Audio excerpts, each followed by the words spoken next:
Namaste all of you. Today we are going to discuss about the international system of units. In earlier times, scientists of different countries, they were using different units for measurement. Three such systems were CGS system, FPS system and MKS system. But nowadays we use a system of units which is called as SI system. So today we are actually going to discuss about these different systems of units.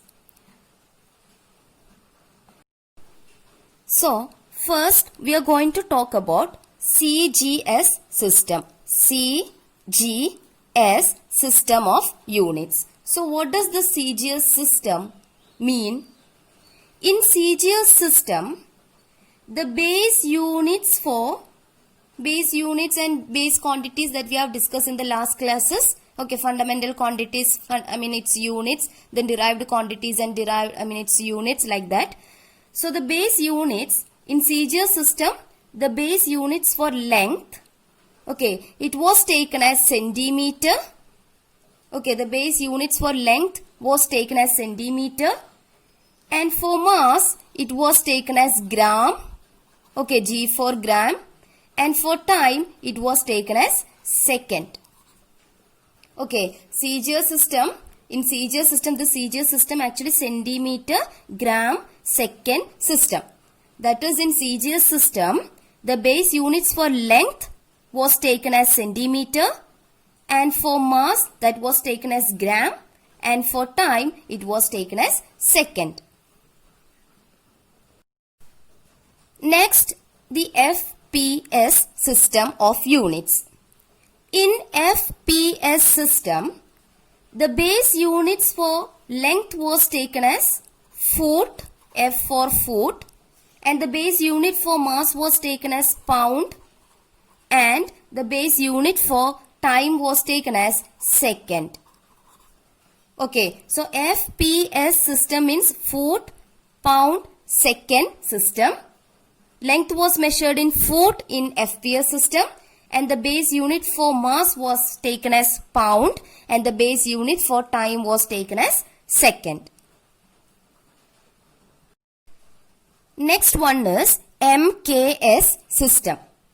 I said already that in earlier times, scientists of different countries were using different units for measurement.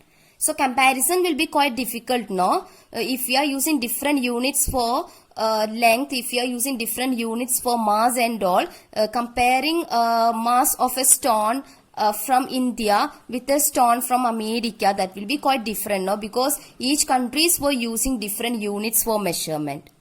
So in earlier times, scientists of different countries were using different units for measurement, and three such units of different systems of measurement were: one is CGS system, another one was FPS system, and the third one was MKS system. So in MKS system, the base unit for length was taken as meter, okay, M for meter, and for mass, the unit was taken as kilogram, okay, and for time, the unit was taken as second. So MKS system, that is meter, kilogram, second system. The base unit for length was taken as meter, and for mass it was taken as kilogram, and the unit for time it was taken as second. But nowadays we use a system of units which is actually called as SI system, and the corresponding units used in this system are called as SI units. So nowadays we actually use this system. It is an internationally accepted system of units. Okay, this SI system, it is actually the system of units which is at present internationally accepted for measurement. So it is an internationally accepted system for measurement. So nowadays we use this system, and the corresponding units taken in this system or given by this system is actually called as SI units. The conversions within this SI system from one unit to another unit of the same physical quantity are quite simple and convenient because SI units use decimal system. For example, if you want to convert meter into centimeters, or if you want to convert millimeter into meter, it is quite easy in this SI system. The conversions within this system from one unit to another unit of the same physical quantity. That is millimeter, it's a unit of length, centimeter is a unit of length, meter is a unit of length.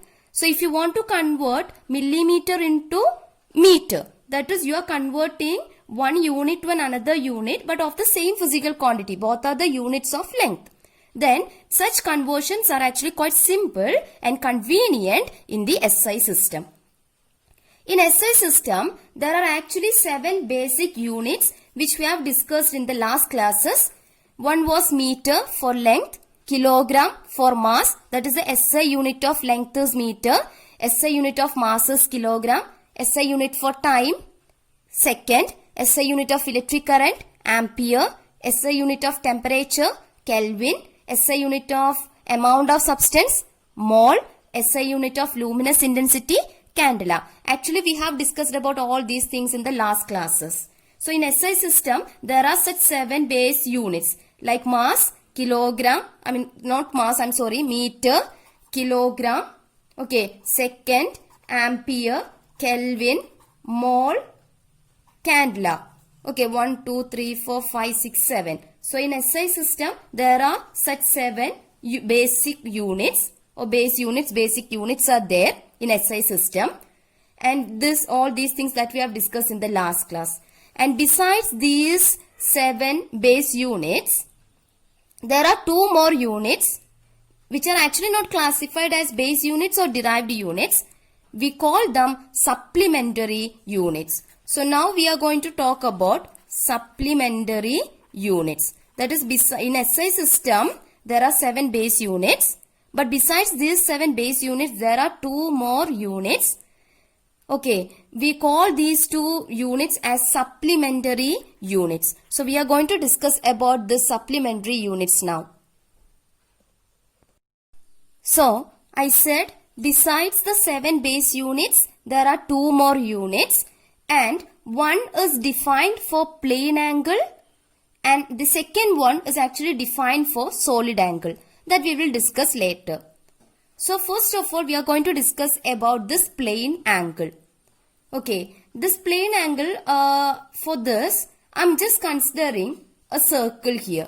Okay, we just want to consider, you just imagine this as a circle. Okay, you just take this as a circle. I have just considered a circle here.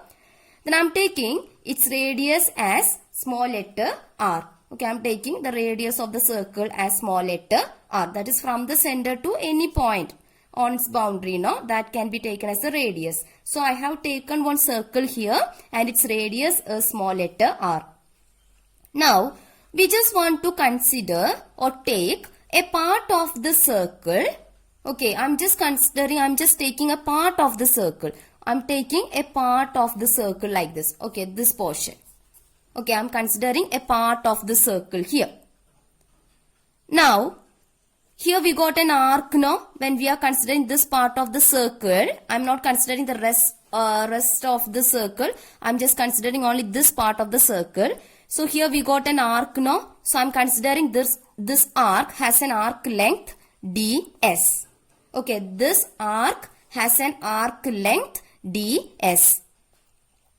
Now, let the angle subtended at the center by this arc of arc length ds be d theta. I am taking this angle subtended by this arc which has an arc length ds at the center of the circle. That is this angle. I am taking this angle as d theta.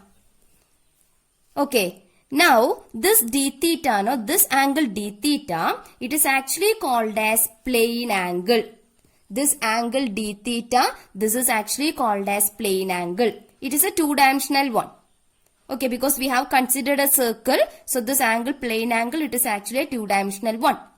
And this plane angle, it is actually defined as The plane angle is actually defined as the ratio of length of the arc to the radius r of the circle. That is, plane angle d theta is equal to, it is the ratio of length of the arc or arc length. What is that arc length we have considered here? ds. So ds divided by radius, that is small letter arc. So d theta is the plane angle which is equal to the ratio of arc length and the radius of the circle. Okay, angle is equal to arc by radius. It is just like this. Angle is equal to arc by radius. Angle is equal to arc length divided by radius of the circle. That is d theta equal to ds by r. And this d theta, that is actually called as plane angle. It is a two-dimensional one. Now, the unit for plane angle is radian. The unit for plane angle is radian. Okay, and it is represented by the symbol RAD. The unit for plane angle is radian. It is represented by the symbol RAD. Alright. So, here we have discussed about plane angle. Its unit is radian, represented by RAD. Okay, next we are going to discuss about solid angle. Because I said, besides the 7 base units, there are 2 more units. One is defined for the plane angle, that is radian. Another one is defined for the solid angle. So, to talk about the solid angle, we just want to consider a sphere. So, I am considering here, to talk about the plane angle, we have considered a circle. Now to talk about the solid angle, we just want to consider a sphere. So I am considering a sphere here. You just imagine this as a sphere. Okay. Now the sphere, I am taking, the sphere has a radius small letter r. Okay. Then we just want to consider a small area. Okay, I am considering a small area of the sphere. I am considering this area as dA. Okay, I am considering a small area of the sphere like this. Okay, I am considering a small area here which is represented by dA, a small area. So, dA of the sphere. Now, you can see this area actually subtends some angle here at the center of the sphere. So, I am taking the angle subtended by this area dA at the center of the sphere. I am taking this angle as d omega. Okay, d omega. This angle d omega, it is actually called as solid angle. It is a three-dimensional one.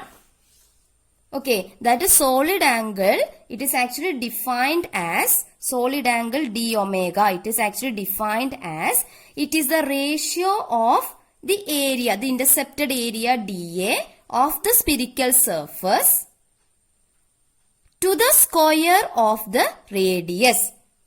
Solid angle d omega, it is defined as the ratio of the intercepted area or the area dA, okay, of the spherical surface to the square of the radius. That is, square of the radius means r square.